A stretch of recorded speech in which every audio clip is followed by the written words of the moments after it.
It's raining and thundering outside, but no one is outside. Everyone is inside. So welcome everyone who's coming to the event tonight. Welcome to Powerhouse Arena's virtual events.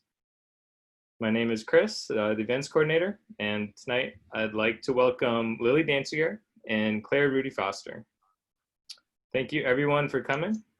You'll be able to ask questions through the Q&A function on your screen throughout the event, and they'll take them at the end. You can also buy their books at powerhousebookstores.com.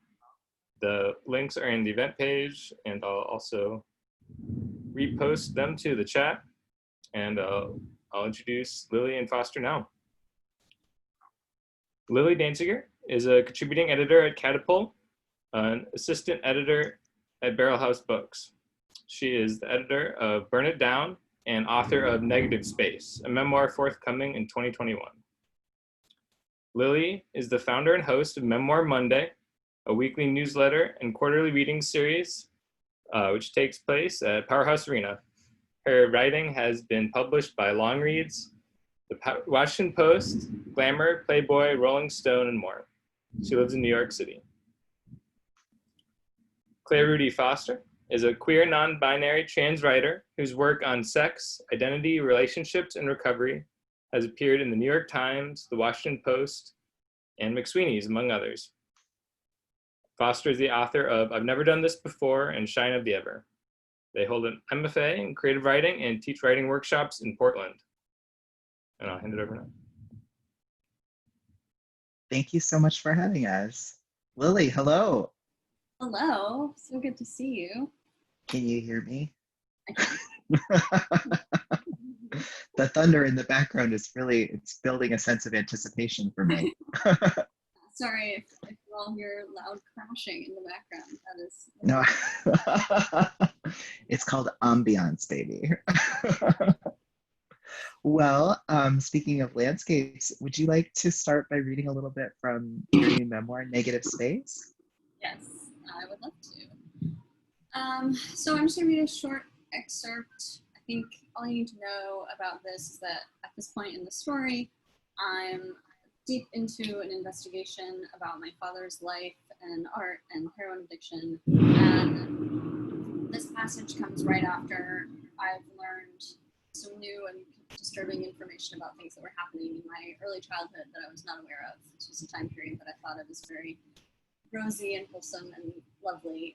So I'm feeling a little disoriented and confused about memory, which is kind of a driving force in pretty much every memoir, I think. So other than that context, the only other detail you need to know is that the place I refer to here as the Loft is a big abandoned factory in Bushwick that my father and a bunch of his artist friends took over in the early 80s, and where he kept a studio space throughout my early childhood. So, here we go. Just gonna take a sip of water.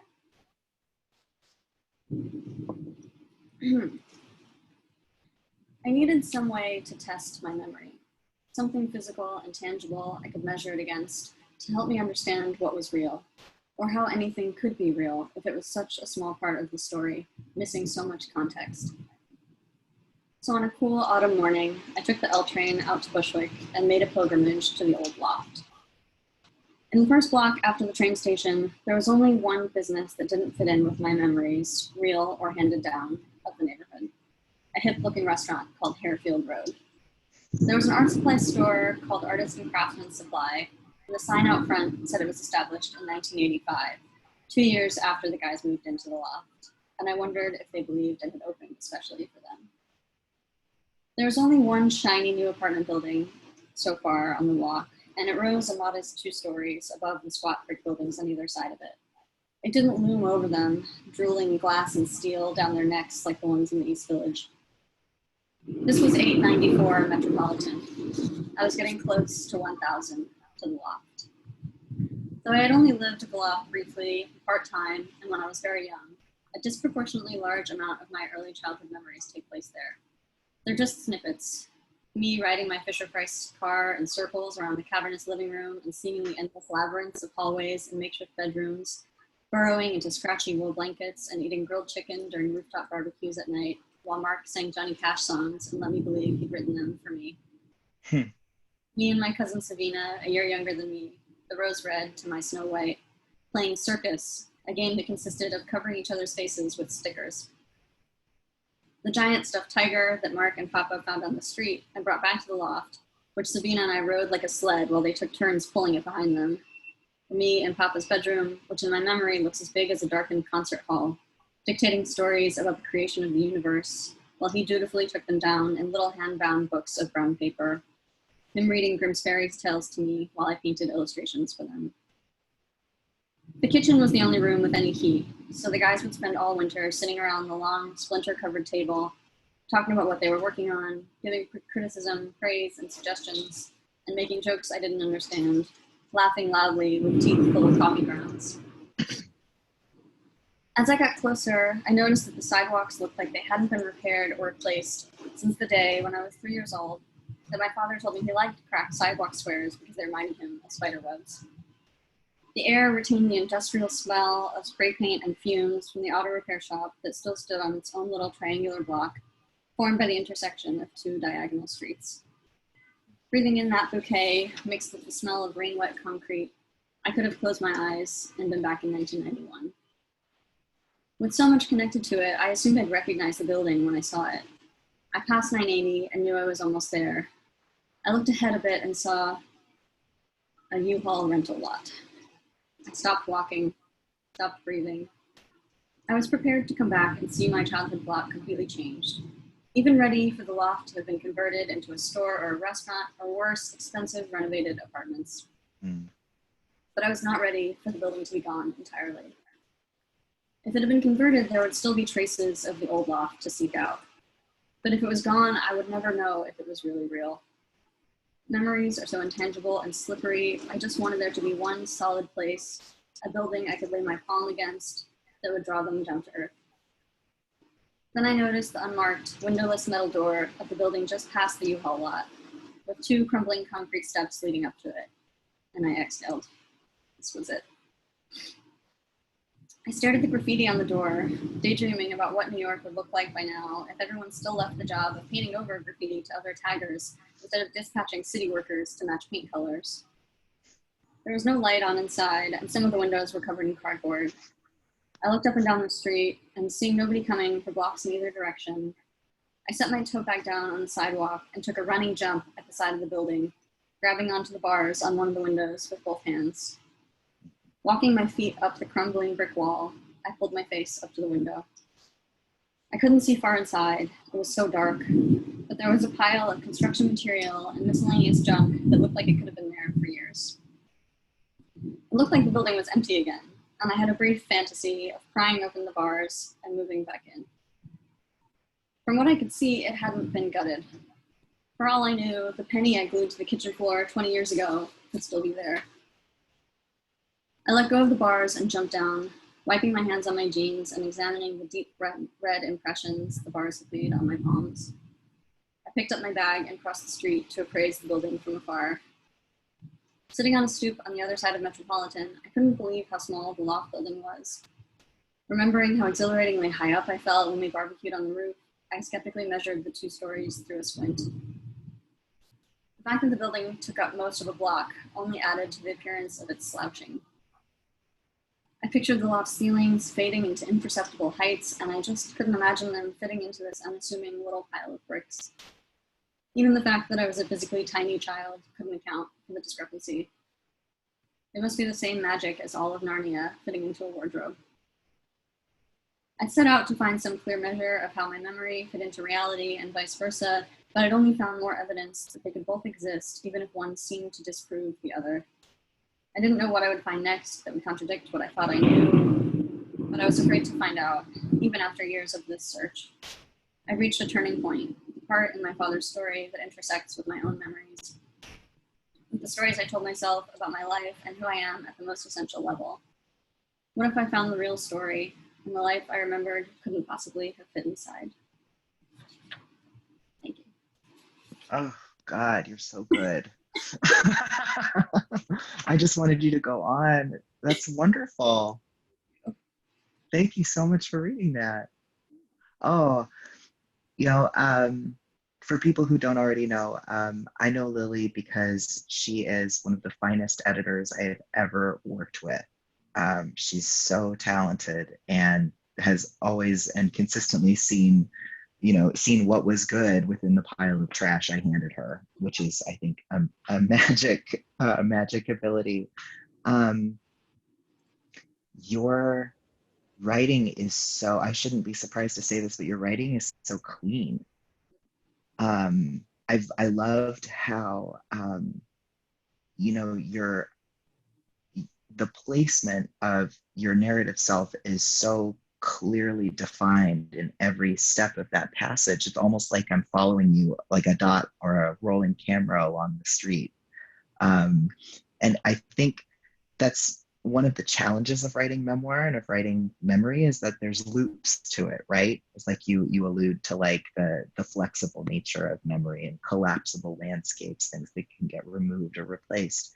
Um, you have this lovely moment where after this linear, walking along the street toward the building, there's almost this explosion, like a toy box has opened and all of these memories come out about, the tiger and Johnny Cash and all this stuff.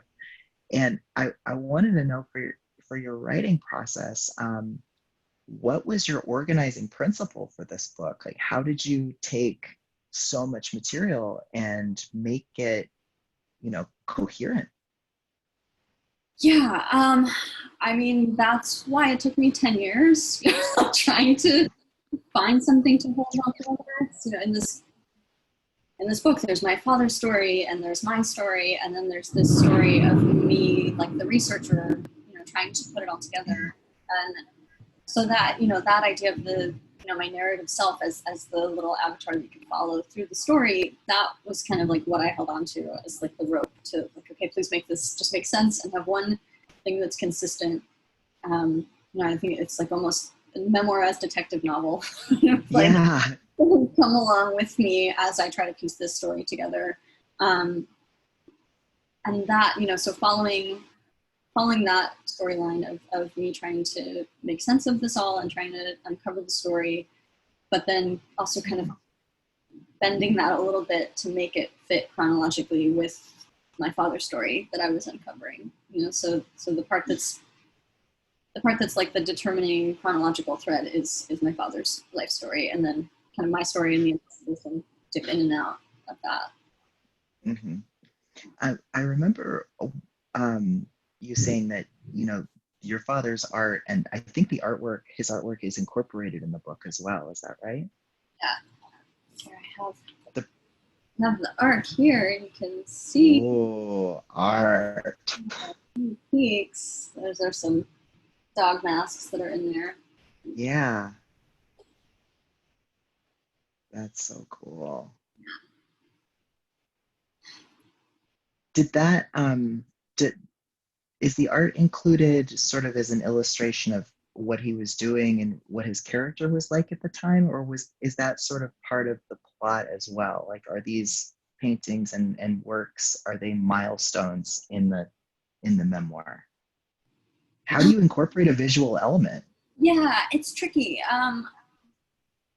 I kind of had thought of them as like another narrative thread, like as if I needed another one. It wasn't. Why not? But yeah, there, and the artwork is kind of, if it's memoirized detective novel, the artwork is the clues, right? And so what he was making at different periods of his life as a way to understand. Because, I could get the external stuff, right? I did a lot of interviews and talking to people of like, what was, where were we living? What was he like then? What, when was he clean and using? Those kinds of things I could get some information from other people. But the artwork was like the clearest clue that I had to what was actually going on for him internally during those different time periods. And so it gave like the imagery in his work and the tone of his work as a way to kind of understand, his internal life. Yeah, like where he was. Yeah. I think it was right at the beginning of the passage you read, you mentioned inherited memory. and how the things that are passed down to us become part of who we are. And I think that that's so perfectly stated, especially when we're dealing with, the lost object, or these ideas or myths like you confront in your memoir of the way that things were or what somebody was like. When the meaning of that changes, or when the physical object is lost, it can be it can give you almost a sense of displacement, right? Where you're like, oh, I lost the thing, I don't know who I am anymore. Did you encounter any object like that? I mean, obviously in the passage you read, the building is gone, Yeah. although you're still able to reconstruct from memory where it was, and you have a sense of home. It ends up actually being there. I think it's gone, but then it's not. Yeah. Mm-hmm. But I wonder, like, was there some object, some thing or totem that sort of grounded you? Yeah. I mean, a lot. That's actually a big theme, because my father was a very prolific artist, and I have a lot of his work, but way more than I have was lost. And he was very prolific, but he also was transient. And he was just like crashing with friends a lot, and like moving around. Lived in a sleazy motel for a little while, and then crashed with some other friends and whatever. So whenever he'd be making work all the time, and then whenever he would pick up and go somewhere else, most of that work didn't come with him. He gave some away or sold some, and really tossed a lot of it too. He was very critical of everybody else, but also of even more so of himself. And so if he's just going to go somewhere with a suitcase, he didn't consider a lot of his stuff worth bringing with him. And there's a passage I think ended up actually getting cut, but about when he moved away from San Francisco for the last time, he left boxes and boxes of artwork and books and my childhood dollhouse in a friend's garage. And then after he died, we went back and we were trying to figure out, where is this stuff? I had only been there once as like an 8-year-old, and all I remembered is that the garage is yellow. So we're like driving around San Francisco looking for a yellow garage. Oh God. And like, I don't know if all of you have been to San Francisco, but that's a nightmare. Wild colors. Yeah, it was yellow 10 years ago. Yeah, so who is gone. So yeah, that's trying to imagine, not just working with the work that I have, but also remembering pieces that I saw him making. I have no idea what happened to them or where they are. Yeah. Some of them are documented, but not, most of them. Yeah, I definitely resonate with that.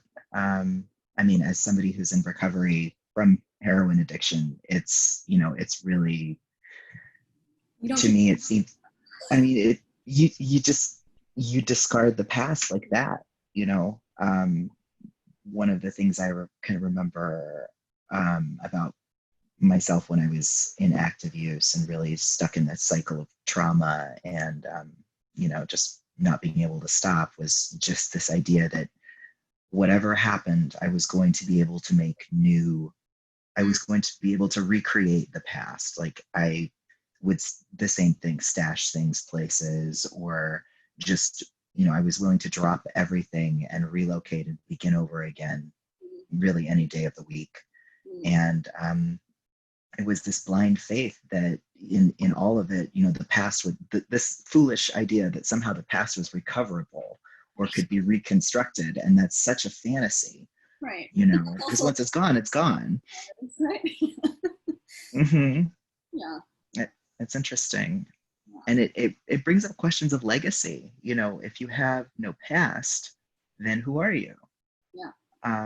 When you remake the self, as God knows I have in several ways in my life, it is empowering in some ways and disempowering in others. When you become your own God. I don't know. That's interesting. Cycle, usually you're not thinking about what you're leaving behind for other people, right? No.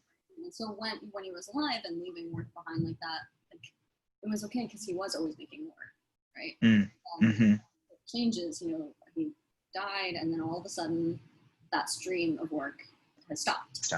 So then everything left becomes like exponentially more precious. Yeah. So, yeah. What's your favorite piece of his that you've seen? Favorite? I don't know. Your favorite. The one you want to look at every fucking day. I do look at a lot of them every day. I'm like, yeah, I love that. I don't know. I think I like the ones that look the most like him. Where like I can see a lot of it. A lot of it is self-portrait, even though it's abstract. So like a lot of those dog masks are of him, right? And yeah, a lot of stuff of hands. Here, this is one. Oh yeah. Small one, but a lot of stuff of hands where it's like it's modeled on his hand. So I keep that one next to me because I can see it. It's like in there. So I like that. I like that. There's a one of the great interview questions I've heard is what is one object that you have lost that you would give anything to have back? One thing, I mean, I have a short list. When I was still drinking, I got into a terrible car accident in the mountains outside of Portland, up by Mount Hood. I was drinking and driving. It was 2 a.m. I had 3 friends in the back of my station wagon, and I fell asleep at the wheel. I went into a ditch and rolled the car, and woke up sideways. Climbed out of it like a spaceman leaving a pod. And it was pitch black in mountain lion country, and it was not a lot to do. We got lucky. A truck came by. We were able to roll the car back onto its wheels. The windows didn't even break. Nobody was hurt. We were very, very lucky. But what I lost the best mixtape anybody has ever made me, and I'm still mad about it. Like, there are some nights when I lie in bed with my eyes closed and I can still hear the tracks. I still know which songs were on which side and which order. I remember the texture of the label peeling up. Like, I just like it hurt. I don't know what it was about that tape. It's like I flipped the car and it somehow flew out of the window or something, or it got lost in the shuffle. And I like to think of it as fermenting or blooming in a ditch somewhere up in the Mount Hood wilderness. We planted a mixtape tree, but I miss it. I still think about it, and I loved your descriptions of the objects, the stickers for circus and it's hard to choose an object that sort of epitomizes your youth, whether, you spent it well or not. And I like the clarity of the objects you chose. And I wonder, like, if there's a thing that you miss from that period that you want back or that got lost, which one would you pick? I mean, aside from all the artwork that, that's lost. Yeah. I guess I made a big, that I'm one of those people where, like, when I move, I'm just like, throw it all away. Like, I don't, I hate packing. Like, there was nothing.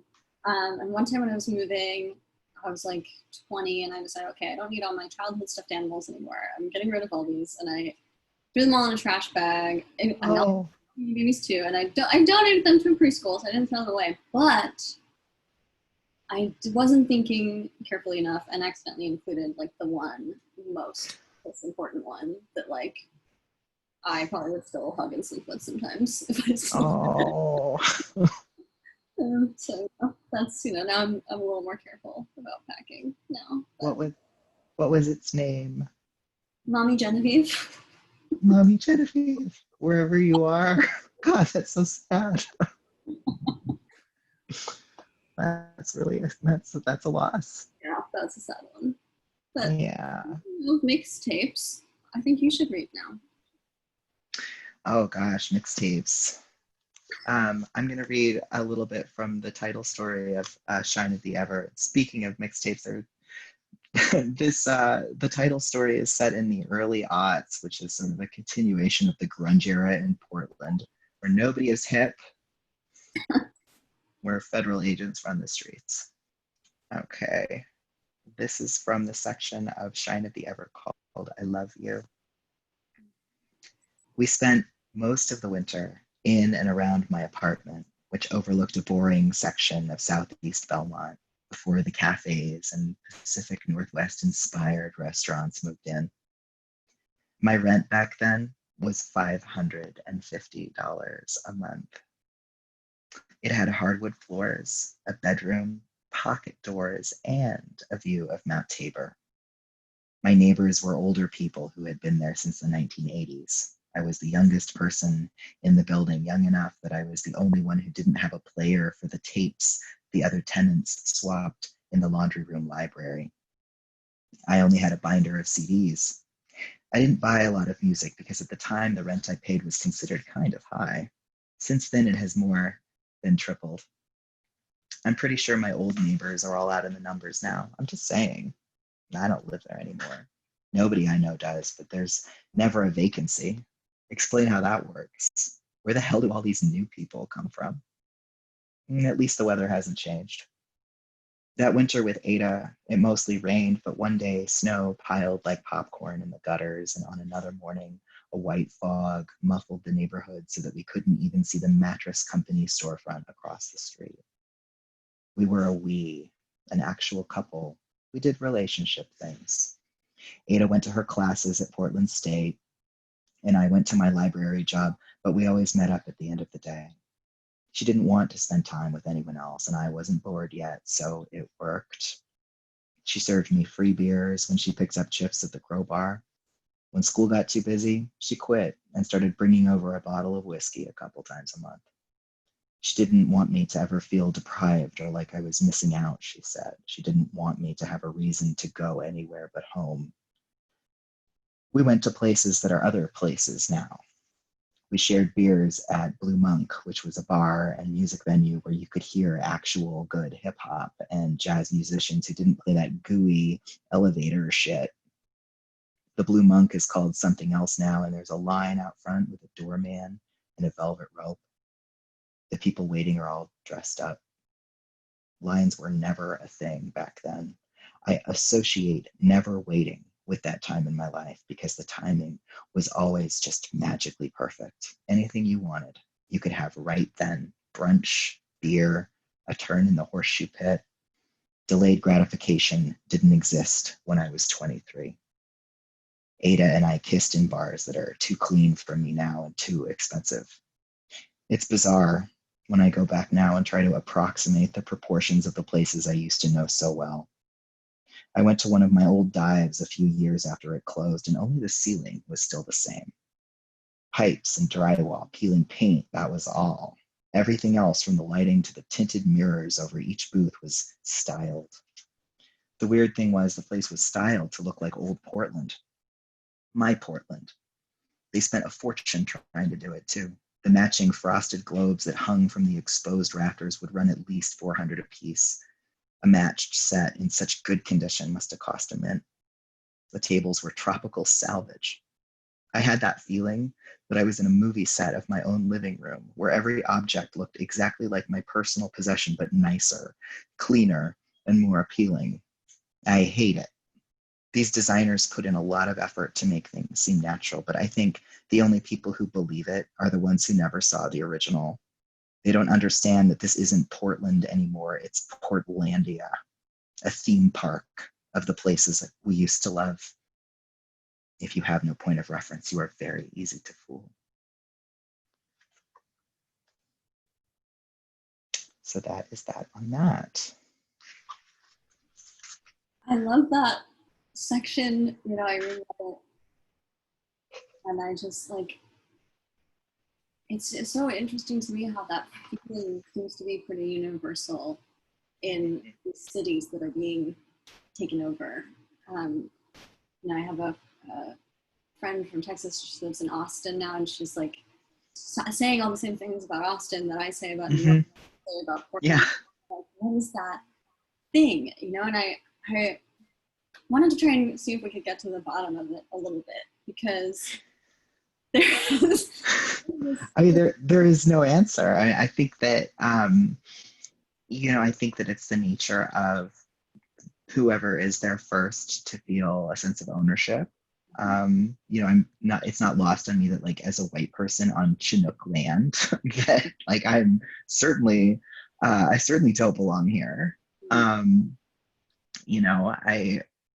I think that, when you have a city like New York, or like, or Austin or San Francisco or Seattle, that there are these waves that come in. And I think that Portland was just kind of one of the last to have that experience. I think it was kind of the last affordable city on the West Coast. And, you end up absorbing a lot of the spillover from, especially younger creative people who can't afford to live in the places they're from or don't want to.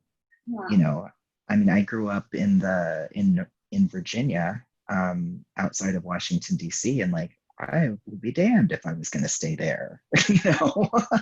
As a young queer, like, there was no community there for me. Yeah.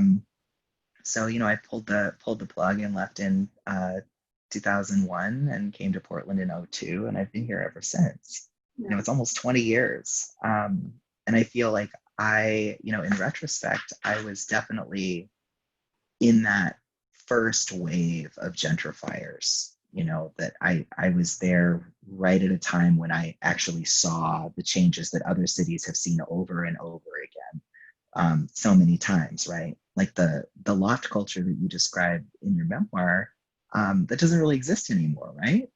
I mean, Like, a bastardization of it that, like mm-hmm. it's bar that's made to look like the original thing, but it's not. Yeah. It's like you can see a listing on Zillow of, like, authentic artist loft, and it's $2 million, but it has an exposed brick wall. Yeah, it's become like a style. And I one of the reasons in my story that I mentioned, the 80s, is that, people, creatives have lived in Portland forever. People have been around a lot longer than I have. And it's just, no white person owns Portland. And so this idea of being replaced or being new, like, that's definitely caused me to reflect more on, like, my role as someone who lives in the Pacific Northwest and what that means. I've been doing a lot of thinking lately about my family for a lot of reasons. My dad's family came to Oregon Territory on the first wagon train to have white women and children in it, the first families. And I still have a piece of the covered wagon that they fucking pushed from Georgia. These were dirt farmers, by the way, illiterate, just trash. I come from trash. I'm proud of it. They fucking pushed this wagon from Georgia and started gentrifying the Pacific Northwest. And I'm like, well, it's just ironic to have that as a complaint. It's like, we've been gentrifying this area for, I think I'm generation number 7 or number 8. And so, when our legacy is portable like that, I wonder, I wonder who gets to define it. Because, to the person who's settled, like, you are the interloper, right? So I don't know. That's definitely true about New York too. When I was in college, I interned at a local downtown paper, The Villager, and one of the features that they had the interns work on was, like, looking at the archives of this paper that had been around forever and, like, finding bits to print. Wow. Sorry, there's a siren going by if you can hear that. But I found something from, like, I don't remember when it was from exactly, but it was like 1915 or 1919. It was like, well, the village is over. Oh, well, there you go. It's over. This is it. Deviants moving in and, like, destroying the neighborhood. And yeah. About that, it's like, it'll never be the same. Right, and, like, that happens over and over and over again everywhere. It is. And I think it's interesting that, like, we both mention money in our writing. Like, I've got the bit about rent, and then have you ever been priced out of an area? Like, has this Oh, happened to you? years for my whole life. Yeah. Yeah. Tell me more. I mean, I think, that's a big part of it. You talk about like trying to outrun, like when I was little, we were in Williamsburg and Bushwick and the East Village, which now are like, this is the cool neighborhoods, or like not even anymore. Oh, Now yeah. so expensive that they're not cool anymore, but like they were coolness for whatever. But when I Yeah. was there, they were all like the cheap, dilapidated neighborhoods that Crust punks. poor people and punks could afford. Yeah. Mm-hmm. And it's, I've just been like out trying to stay ahead of the wave of gentrification and like moving Yeah. a little further out. Mm-hmm. And yeah, I mean, what you described with like the place, it's always such an important thing that we hold on to, right? Is like what the rent was at the time. Yeah. How cheap it was, what you did about it. Yeah. There's that, and I think part of it is being young too, but I just remember I felt like there was a sweet spot where you could be a barista part-time during the day and like play in a band at night and still pay your bills for your house that you shared with 3 other people or 8 other people or whatever, right? Like there's that sweet spot. And those days are gone. Well, I think that's the thing, right? Like, yeah, we're talking about this happens in waves and it happens over and over again, but there is something about this round of it that feels different. Yeah. It's not just like the neighborhood's turning over or whatever. It's like the whole city becoming so inflated with this like real estate money that like there's nowhere, it's not, they're trying to outrun the wave. There's like not really left to go except like maybe like way South Brooklyn or like whatever's out there. You end up like on a fucking raft outside of Staten Island. Boats are hip now. I don't know, like I think that when we're writing, it's funny, like I've been pretty clear about the fact that like the book is, my book anyway is like it's on Portland time. It's not all necessarily set in the same year. You know what I'm saying? And like I think that money or like the economy or the housing market, like I think that's a really important part of the landscape that we grow up in, right? It's like, it's like how to someone who's a boomer, like $1 is an acceptable amount to pay for coffee, right? More than it's outrageous. I'm not tipping. I only pay $1. And for someone like me, I'm like, if you're spending less than $6 on a cup of coffee, you're wasting your life. So the money aspect of it, I think is something that I feel like a lot of writers leave out when they talk about time. It's like it's part of the landscape. What I paid for rent is as much part of my personal history as like what I was wearing.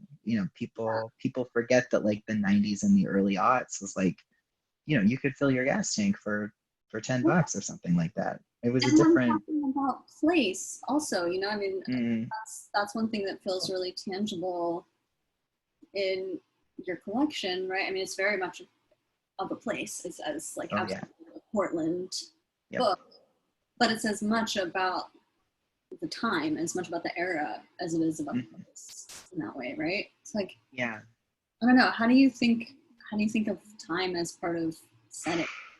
Oh man, that's a really big question. I'll try. I don't know if I'm that smart. How is time part of an aesthetic? I mean, it was interesting. Okay, so I will confess that although you are not supposed to, I always read my reviews, all of them. I'm just going to say it. Well, I mean, sometimes, reviewers will find a plot hole that like 3 people will be like, what happened to so-and-so? And I'm like, shit, I just killed that person. No explanation. So sometimes it can be helpful. And more than once, people have commented on like the aesthetic of 90s Portland. And it has been co-opted by Portlandia. It has been co-opted by people who are like in my passage, we're sort of recreating this idea of what the 90s looked like. And frankly, you can get that shit off the rack at Urban Outfitters. Right. You know, it's like that's how you know your youth is dead. You can get it on the sale rack at you know, at J.C. Penney's. You know, to some people, the 90s is about denim bucket hats and nude tone, or like tie-dye crop tops and those god-awful jeans we were wearing, and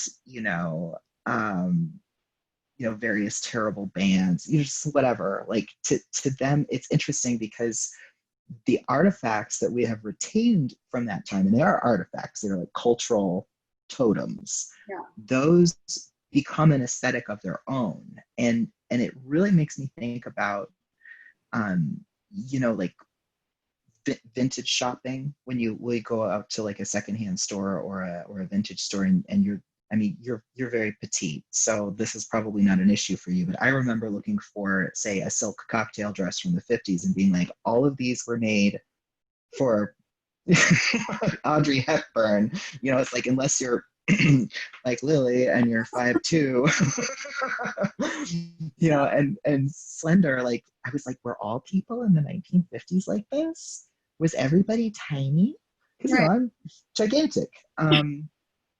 Well proportioned, but very tall. And I remember somebody pointing out that, like, man, the only reason that those dresses are for sale is that those are the clothes that didn't get worn every day. Those, yeah, right? It's like the things that have been retained, like the trash of the past that is being sold or accumulated as a quote unquote aesthetic that's attached to a particular time.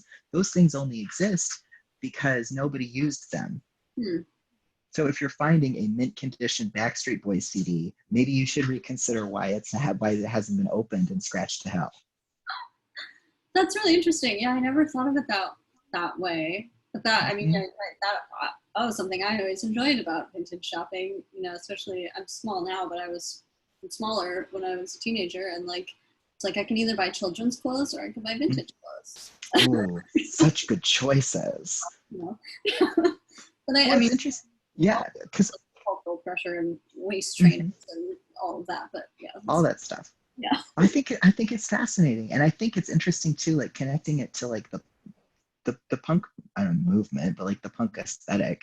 Like, so much of that is about repurposing trash and about dumpster diving and DIY stuff.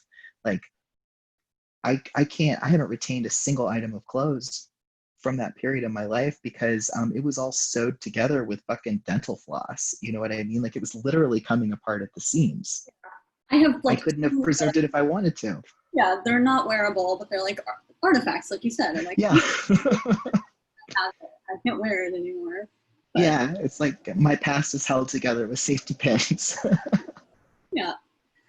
That's so, like, my dad's work too. A lot of the stuff was made out of garbage or found materials, and yeah, that stuff doesn't last. But yeah, it's almost like it's built to degrade in a way. And like, how do you? I think part of the issue is, of course, let's talk about capitalism. Capitalism, the villain in my story. Well, I mean, it's really hard to. I mean, we have like fast fashion and like instant. We have like pretty close to instant gratification in terms of objects, material objects. But like, I think it's very hard to sell somebody, like, to me, the aesthetic of the 90s was that it was unraveling in your hands. Like anything for me, like anything I owned, jeans, clothes, and maybe this is just me, but like anything I put on my body, the knees were going to get ripped out. I was going to wear those shoes until they had holes in the bottom, and the shoelaces were, turning into shreds. Everything I owned was stained, or it was found or cut up, and it's very hard to sell that to somebody who's like, well, I want to look like I'm in the 90s. Like, they want a costume. Right. The fact is that, like, we left our jeans unrolled and then walked around in the rain, and there were those remember the horrible strings on the back of your pants? You remember those? And like, your shoes would get all caught up in it. It was terrible. But I think it's hard to, especially for fashionable people or younger people, it's it's hard to be like, yeah, like the whole aesthetic of the decade in which I came of age is decay. You know, there was this like, you know, Kurt Cobain died, the fucking Soviet Union broke up. Like this is right after the Berlin Wall fell. You know, the whole for me, like the whole awareness of the 90s was around our own mortality. You know, it's the idea of like dying while still being alive, you know, which I think is also attached to addiction, is this sense of being caught between being alive and being dead. And it's really hard to put that on a cute t-shirt. It's morbid as hell, man. Well, and that's, I mean, I think that's also such an important part of like, you know, the whole reason we came together to have this conversation, right, is like both of these books being so heavy on nostalgia for a place and a time, right? But then there is the underside of that, right? Like there's another passage that I was deciding between which one to read, but about, you know, when I was bartending in the East Village in college, and like all the old man regulars at the bar when I started working there were like giving me a hard time, wanting to let me know what the village was about, because they assumed I had moved there for college. Like, well, they fucked with the wrong girl. Right. And so I would have my like canned lines to like let them know, like, I'm not, you know, it's cool, you know. Depending on what decade they're talking about, right? If they're talking about the 80s, I'd be like, yeah, that's what my mom tells me, you know, or if they're talking about like, yeah, I was a kid, but I remember, you know, or like whatever, depending on what era. But then sometimes if I just was annoyed and I didn't feel like proving myself to them, I would just like, yeah, sure do miss the good old days. It's too bad I'm gonna be able to walk home safely at 4 a.m. when I close up and not get for all my tips. You know, Yeah. so the other side of it is like, what are you? How much of that do you actually want back versus like, versus how much of the gross strings in the bottom of your jeans that we actually are glad to have left. Yeah, I think there's a lot that it's good to leave behind. You know, I think that, you know, I just think it's very easy to get caught up in the aesthetic and forget how, in some ways, how limiting the mindset was. Like a couple years ago, I got to see, this is like a high point for me, I got to go see Kathleen Hanna of Bikini Kill speak. Like, yeah, at Revolution Hall in Portland. And this is in the before times, okay, when you could like be in a packed concert hall. First of all, I had never been around so many women of that particular demographic in my life. You know, like I had never been, these were like, obviously like aging riot girls, you know, they all had the glasses and a lot of them were wearing the cute little vintage like ModCloth type dresses. There were a lot of bangs, a lot of women with bangs, almost exclusively white, of course. And Kathleen Hanna was incandescent. Like I truly felt that I was in the presence of somebody who was a visionary, who had been a visionary in her time, and how through some fucking miracle had managed to keep doing good work like through the decades of her life. And even though she was, you know, she was notably weakened, you know, I think she has Lyme disease, she's some chronic illness, although she notably faded during the course of the evening. Like she talked for like 90 minutes on the history of Riot Girl and what it was all about. And it was a spiritual experience for me. That shit saved my life. With that said, it was really meaningful to hear her talk about, you know, as someone who's considered like kind of the mother of that whole movement. It was really interesting to hear her talk about whiteness in those spaces, and how she and the other people who were working at that time had really failed, especially girls of color, like Black women and other young women of color, and failed to create those inclusive spaces in ways that were almost identical to what we are still seeing. Yeah. You know, it's like, you know, how whiteness is centered, and everybody who wants to participate in that particular vision of whiteness has to behave a certain way, or they can't complain, or there's no accountability. It was really interesting to hear her call it out so bluntly, because first of all, I still think that white women in leadership positions struggle to do that, and fail to do that. Music And and also, and everywhere. Yeah. right, yeah, it's like, wow, we could still learn a lot from this. And also because she just, she reminded me of how divided pop culture was, and still to some degree is, in the 90s, right? It's like, remember, like, white music and black music were like shelved separately, Yeah. right? Like, there were no crossover. Like, if you were a crossover artist, it was like a really big deal. It was usually some like white rapper, which was super embarrassing. Yeah. And so, like, when you were going through your research for negative space, like, did you see that division? Like, I mean, I guess New York is pretty heterogeneous anyway, but like, did you see the layers of, like, of race, of money, of like these other cultural markers? Like, did those things come up at all? And if so, like, how did you write about those things in a way that was going to make sense to somebody whose brain is in 2020? Yeah. I mean, the art world was very segregated as well, in a way, and it still is. And also, one point where that came up was my father got arrested for possession and didn't go to prison. Right? Oh, wow. He was a white guy, right? It also, there was some technicality. The officer didn't write something down properly or whatever, and they got it out. But like, if he had been black, he would have gone to prison. He got court-ordered rehab instead, which is what everybody should get. But I agree. If that, I guess, involuntary inpatient rehab is not delightful either. But no, truly not. It is not ideal.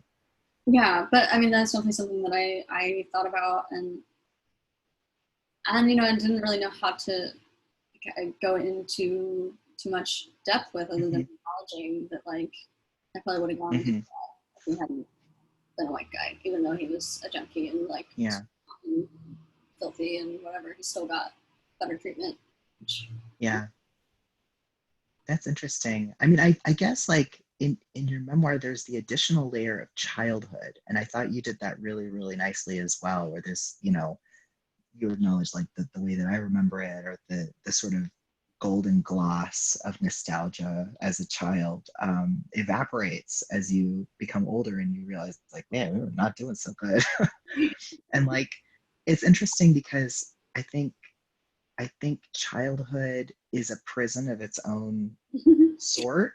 You know what I mean? Like, you're so, even in underprivileged, troubled households, like, I still think that you are so insulated as a child from a lot of the major issues that affect your family. It's like you're the inside of a pea pod, and whatever, you may hear your parents arguing about money, but, like, you yourself have no job. You're not going to lose your job. You are a child.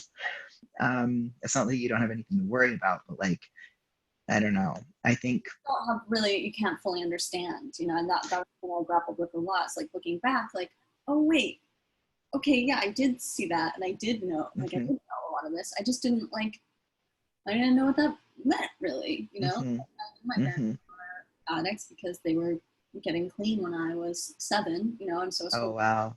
what was happening, and, like, I knew what a methadone clinic was, but I didn't have the shame about that until it was taught to me later. That just like was what it was. And, it's just one of those things. Yeah, parents deal with addiction, and they deal with bills, and they have to pay rent, and they, like, just all concerns that are, like, abstract to me. I can confirm that is true. Those are all the things that parents deal with. Yeah.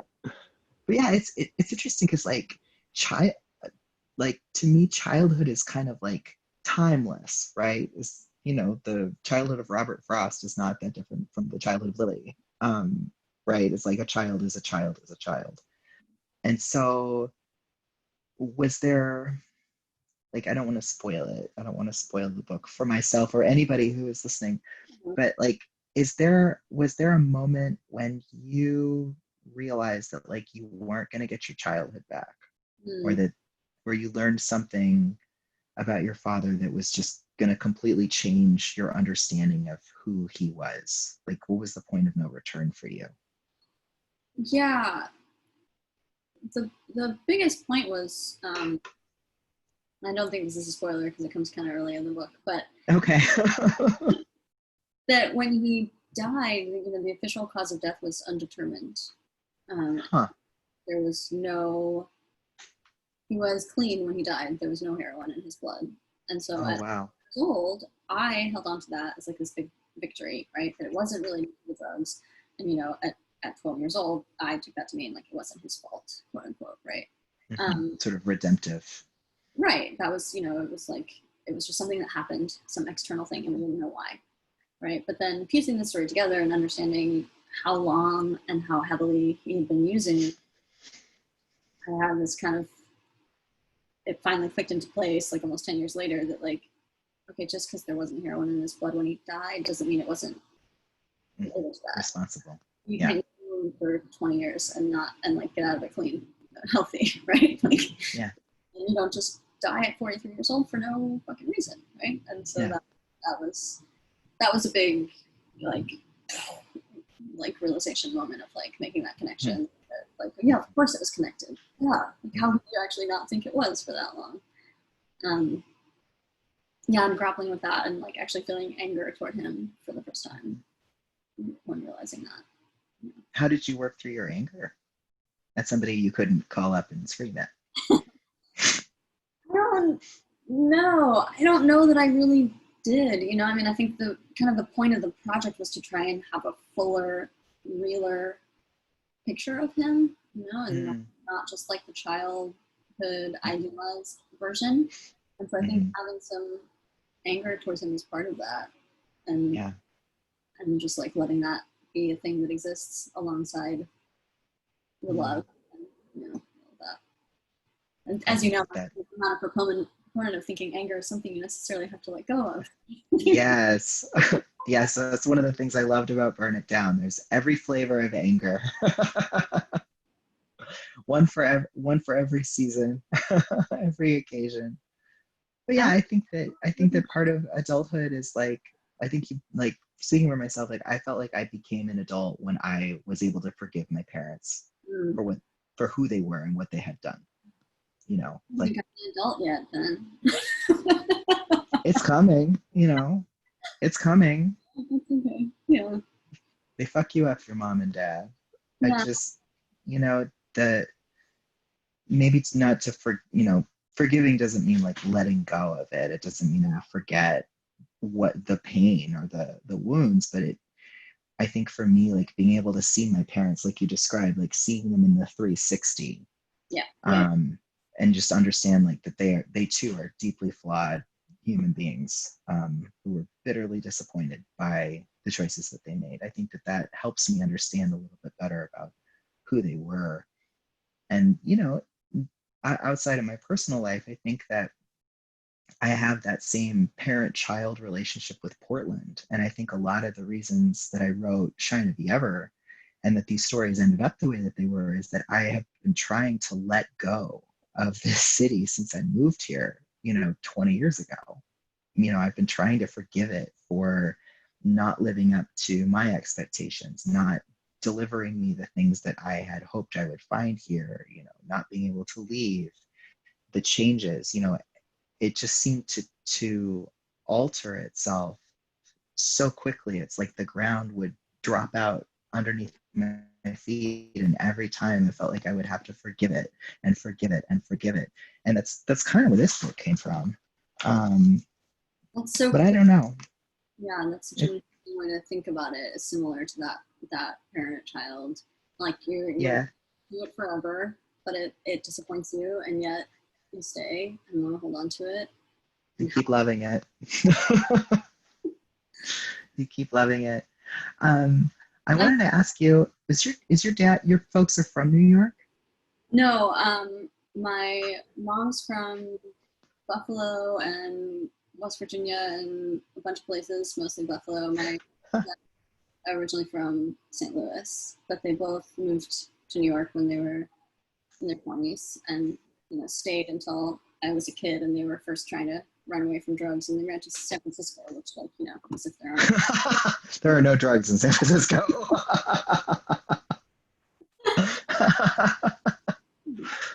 I want to ask, how are we doing on time? I want to check with how are we doing on time? Chris, do you have a comment on time?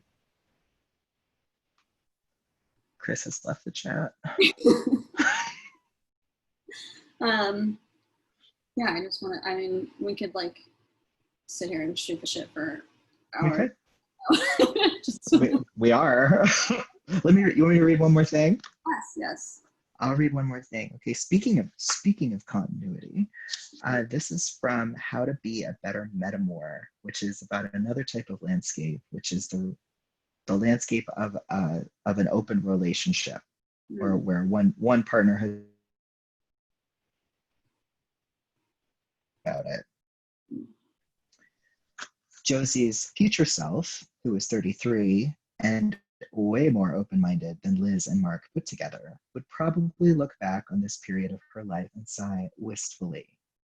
Wistfully or whimsically? She always mixed those words up. Mark didn't ask her for help with the crossword because of that. She turned down Albina and then took a left. The bike lane went all the way into Selwood, the other end of Portland's universe, where she rented a room on the first floor of a house near the college. The long ride took at least 30 minutes, which gave her time to think about nothing, as North Portland's industrial glass-fronted shops and gentrified store facades gave way to green spaces. She rode along the spring corridor, inhaling the sweet scent of grass and growing weeds and the vague brackish scent of the Willamette River just down the low bank. Some of the trees here were the same, and some of the birds, but on days like this, Josie felt her new city's foreignness. And though she was on another planet entirely, hearing sounds and smelling smells that were reminiscent of the place she grew up, but on closer examination were only similar enough to Ohio to compel her senses and lull her into a feeling of familiarity. No matter which way she looked, she couldn't quite convince herself that she was home. So it's kind of, to talk more about your point about culture or like a particular aesthetic of a time and place, I think that that's the other kind of back end of that, where the local flavor or the look or the sound that is really unique to one place and time can be duplicated and marketed and disseminated, and after a while it's just kind of all the same. Like nothing really stands out as unique. That's what it feels like it's happening now. Like Williamsburg is Portland, is Austin, is et cetera, et cetera.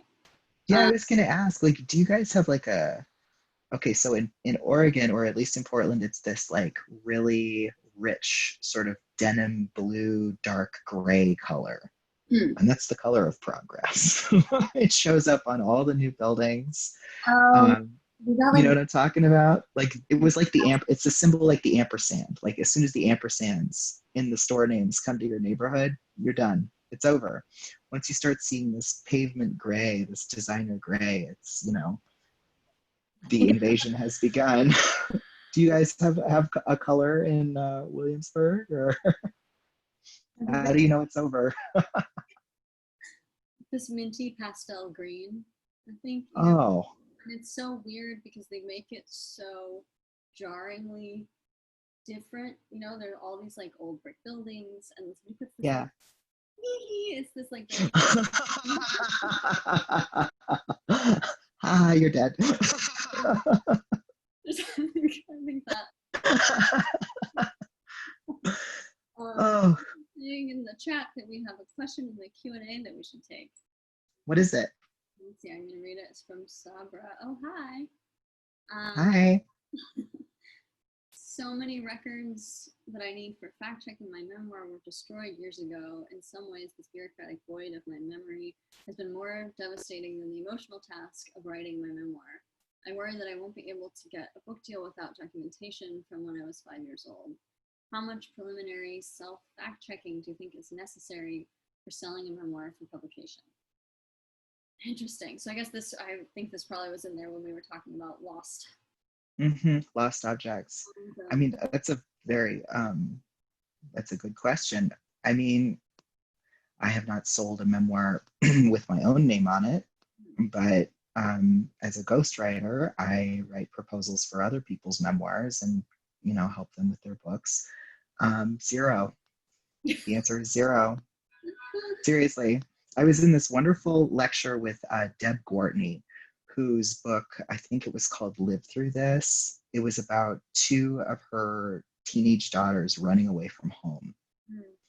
You should read this book. It's fucking hair-raising, my God. But in this lecture, she talked about the negative space of memory and how the things that you don't remember and why you don't remember them are just as important as the facts. And if anything, those coastlines of thought and the places in your brain that have been wiped clean, whether it's by trauma or inattention or whatever, those absences are just as vital in storytelling as the things that you can say, I have a photo or I have documentation.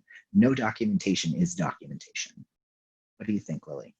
I love that, and I really love the image of coastlines for that meeting place between what you do and don't remember. And yeah, I agree. It depends. It gets a little different when you get into like tricky legal areas, right? If you're like accusing someone of a crime, or you're that's different. Yeah, when you're talking about somebody else and saying something about them that will make them look bad, then you get into like, is this libelous, et cetera, et cetera. And in that case, you need some documentation, or you need to like change their identity a little bit, right? I wrote as I remembered.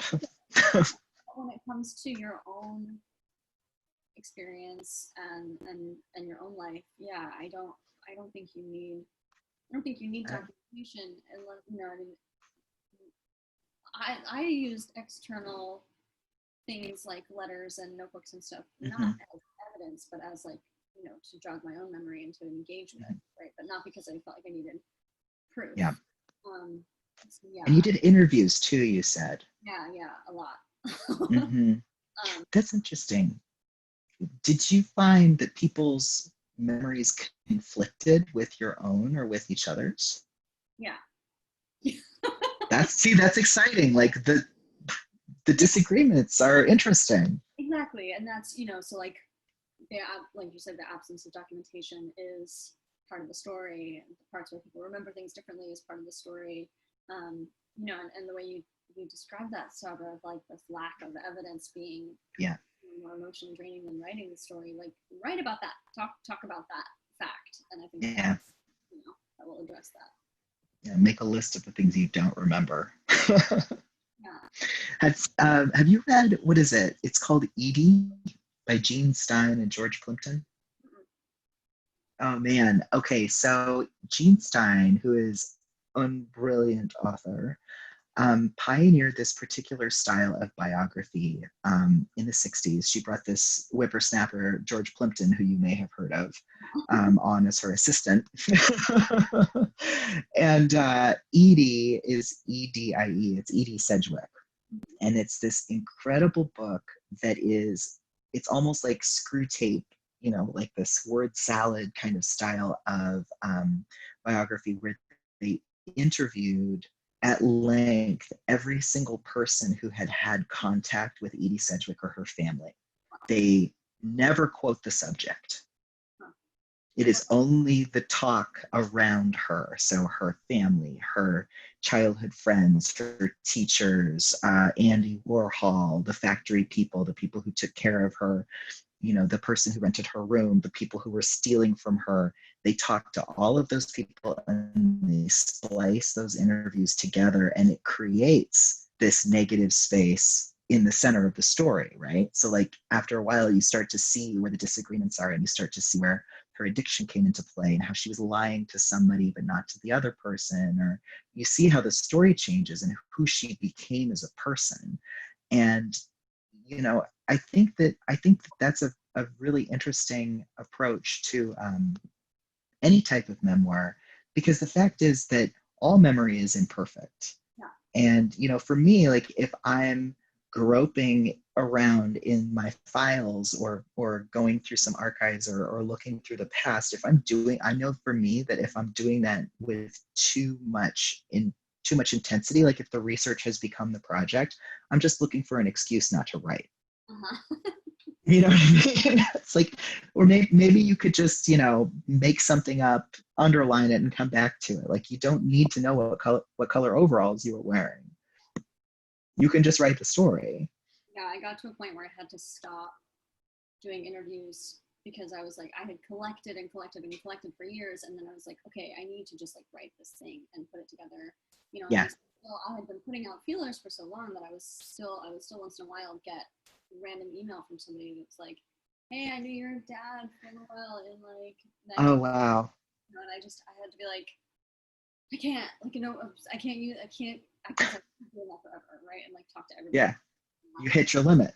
Yeah, and I was like, if I'm ever gonna actually write this book, I have to stop researching.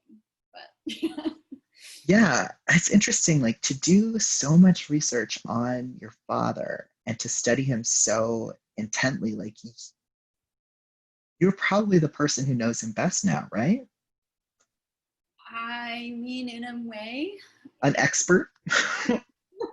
in that sense, but it also is like is kind of a form of overcompensation, because I never actually got to know him as an adult. And so there's this, I'm trying to get some of that by proxy from these people who knew him intimately as peers in that way that I got to, If there's here's a good question. Speaking of negative space, if there's anything that you could willfully forget, there's something you wished you hadn't known that like ruined your project, what would it be? I don't think there was anything, I think that was part of why I stopped doing the research eventually, because I was like, okay, I have all the pieces that I can now reconcile, and like if I find something else, it's gonna throw the whole thing off, Yeah. I had an anxiety dream recently that I discovered that my father had been a drag queen in London for 2 years, and that I know about it, and like now I had to go back and rewrite the whole book. And God damn it. Now that is a nightmare. Something is going to throw off the whole story that I think I have. Can you imagine? God. Yes, I dug for years, and unfortunately I found an extremely compelling story at the bottom of it. Oh, Lily. I guess we're at like the end of these 10 more minutes that Chris told us we had. Okay. Are there any more questions in the chat? Let me see. Oh, we have one more. Can we answer one more question, Chris? I'm going to say yes, we probably can. Disconnected. Yeah. Since all memories seem to come to us in fragments, how do you decide what to include and what to leave behind? And I think that applies to fiction as well, right? Just like little snippets of like. Yeah, I do think so. I think it's only fragments on the front end, if that makes sense. I mean, you could make the same argument about film. Like all film is just scenes. They're little, 2, 5 minute, 30-second. They're little pieces of celluloid, right? This book is just sentences. And then you take them and you put them seriously and you stick them next to each other. And the reader's brain takes the fragment and makes them into a cohesive story. So I would say that the writer's job, in my opinion, is to create contiguous fragments that become an illusion of a continuous story. What you read in your passage, which was so beautiful. Like you've got, in the first paragraph, you've got at least 4 different memories. And they're from, seriously, I was listening and counting. They happen at different moments in time, different locations, different parts of your life, even different emotional landscapes. And yet, when you read them together, they become a cohesive piece. And that cohesive piece tells me who you are as a narrator. They tell me about New York. They tell me the tone of the story. Like, they're doing all of that work. They're still fragments. They just don't look like fragments. You know, and I hate to be that person who's like, all art is a beautiful mosaic, but all art is a beautiful mosaic. So, you know, the fragmentary nature of art is, you know, if it feels like fragments, either you need to edit it more or you need to, you know, that's the behind the scenes work. It just looks like fragments until it's finished, in my opinion. I really love the idea that like the continuous story is an illusion that you make in your brain. I'm gonna steal that and use My it. gift to you. But yeah, I agree, and I also think like I think that's part of why it's big projects, these big like memory mining projects tend to take a really long time. It's because period for collecting, right? Whether it's research that we're talking about or memory, right? And there's the part where you're putting the story together, and then there's a whole separate part where you make it look nice and like you know, and like smooth it over. You know, and when you get to that part, you know, there might be a couple more things that you add. You know, I mean, I'm about to do a proofread, and I still am like, oh shit, can I sneak in one sentence about like this? Yeah, right. Can I add a little more frosting? I mean, that's kind of how it is. That will happen, but you move past that part of the story, I think, you know, or that part of the And so if they're still like coming to you and making you sit up at night and like write stuff down, then like you're still in the revision process. Yeah, the magnet is still drawing little, you know, steel flakes to it. If you haven't already read it, Pam Houston wrote a great essay called Corn Maze, which you can Google and you can read it for free online, but it's sort of addresses, you know, we're seeing fragments. She talks about the exploration of story, especially memoir, as being something that's in pieces, like walking through a maze, trying to figure out where the walls are and where the false endings are. And it's a really beautiful essay that is also a metaphor for itself. So it's the construction of this essay sort of proves its own point, and it's, you know, it's connected to the unknowable and sort of ineffable nature of memoir pieces. And I really recommend that folks read it if they haven't already. So good with images. That's why the fiction, right? Yes, well, that's why I make the big bucks. Well, Lily, can you tell everybody about them where they can buy it? Yes. Well, and we'll see the cover. Yes. Everybody should order Foster's book through Powerhouse, and Negative Space will soon be available for pre-order. Through Powerhouse, and you know, all places where books are sold. And there's going to be a cover reveal on Book Riot soon, which is exciting. Yes. And folks, if you wanna find out more about Negative Space, you can go ahead and add it on Goodreads, and you will see updates about when the book is available, and updates on Lily's other fabulous reviews that I know she'll be getting. And yeah, gosh, it's so nice to talk to you, Lily. You're so fucking cool. Oh, this was so fun. Yeah, this is really fun.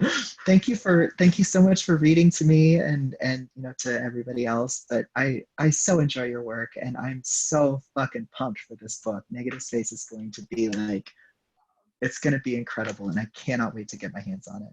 Thank you so much. And you know, I'm as always a huge fan of yours, so thank you for. I appreciate that. Chat with you. Yeah, same. And thank you, Chris, and thank you, Powerhouse, and thank you, Chris. Chris's cat, Toad, who is a rock star. I love you, Toad. Thank you to both of you. Thank you, Lily. Thank you, Foster. Buy Foster's book from Powerhouse. I have the link in the chat. And then next week, we'll get to see Negative Space. You can mark it as to read on Goodreads. Thank you to both of you. If you missed any of the event, it'll be on YouTube soon. Awesome. Have a great day. Thanks so much, guys. Stay dry.